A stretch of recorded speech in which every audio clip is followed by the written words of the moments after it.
Olá, tudo bem? Gostando mais de você.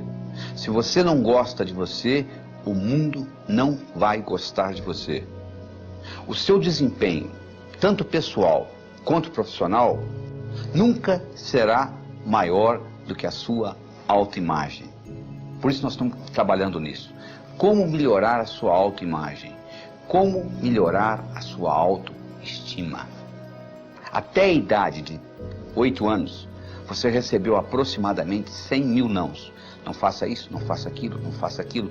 Crianças com 4 anos de idade, microgravadores colocados na orelha para escutar, gravar o que elas escutam em 24 horas, para cada elogio, elas receberam 9 repreensões. Então o que acontece?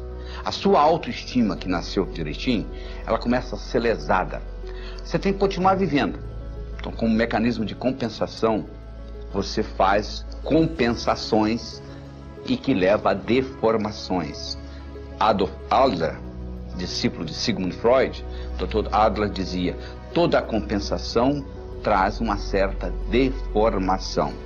Conclusão, você passa a ter 2 personalidades.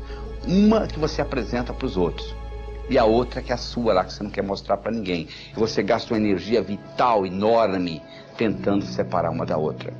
E isso tudo é codificado linguisticamente. E existe uma conversa dentro da sua cabeça o tempo todo, chamado self-talk, que determina isso. E eu vou lhe provar isso agora. Imagine a seguinte situação.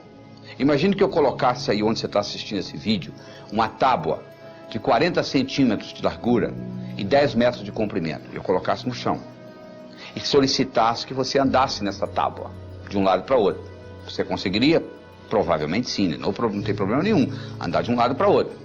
Agora eu pegaria essa tábua e colocaria essa tábua entre os 2 prédios Twin Towers do World Trade Center em Nova York, os 2 prédios mais altos de Nova York, 400 metros acima do solo, 108 andares.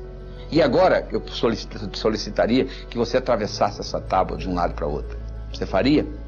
Provavelmente não. Mas fisicamente você consegue fazer. Você não fez lá, não andaria no chão? O que acontece? Imediatamente vai aparecer no seu cérebro o chamado self-talk. Olha, você vai escorregar, ó, você vai cair, ó, vai ventar. Não é verdade? Você nunca deixou de fazer nada na vida porque o seu peito doeu, ou porque o seu braço doeu, ou porque a sua perna doeu.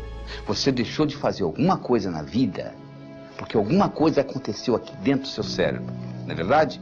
Pois é, isso tem muito a ver com a codificação que você tem da sua autoestima. Porque essa autoestima foi gerada através do seu crescimento, do seu desenvolvimento. Nos primeiros 7 anos de vida, você não tinha capacidade cognitiva. O seu cérebro funcionava como se fosse uma esponja. Você estava consciente, mas você não estava consciente que você estava consciente. Essa é a verdade. Então a religião que você tem, os preconceitos, as suas crenças com relação a dinheiro, a Deus, a amor, a saúde, a velhice, tudo isso foi codificado nos primeiros 7 anos de vida. Dos 7 aos 14, você entrou na fase de modelação. Você começou a modelar os outros. Você começou a copiar o comportamento das pessoas. Se a sua mãe dizia, não minta, mas você ouvia ela mentindo para o vizinho, você chegava à seguinte conclusão: mentir é válido. Ou seja, você incorporava o comportamento e não o que as pessoas estavam dizendo. E você começou a fazer julgamentos.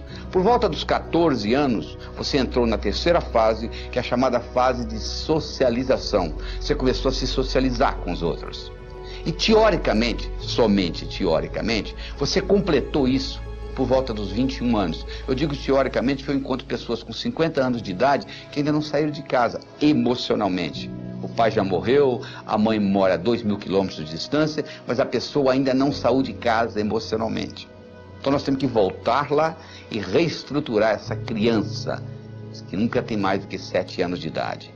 E como que isso foi estruturado neurofisiologicamente? Do seguinte modo: na base do seu cérebro, você tem uma estrutura chamada substância reticular ativadora ascendente, que é abastecida pelo saldo exergônico do bioquímico celular. Estou falando difícil. O que é isso? Significa que se eu levanto a mão, eu libero mais energia do que é necessária para levantar a mão. Parte dessa energia vai pelo sistema nervoso e ativa essa substância que ativa o cérebro. Então o seu cérebro se mantém acordado graças à substância reticular ativadora ascendente. A segunda função da substância reticular ativadora ascendente é funcionar como se fosse uma secretária executiva do seu cérebro. O seu cérebro não pode prestar atenção em mais do que 5 a 9 coisas de cada vez. Você não estava prestando atenção no dedão do seu pé direito, até que eu falei, nem tampouco na ponta do seu nariz, nem no lóbulo da orelha esquerda, e assim por diante. Porque você não pode prestar atenção em tudo isso, no que eu estou falando, na temperatura da sala. Opa, peraí, tem que ter uma prioridade. E a substância reticular ativadora ascendente estabelece essa prioridade. Quem estabelece para ela? O cérebro. O cérebro diz, ó, isso é importante, eu quero ver, isso não é importante, eu não quero ver. Então as suas crenças foram codificadas e o cérebro diz para a substância reticular, é isso aí.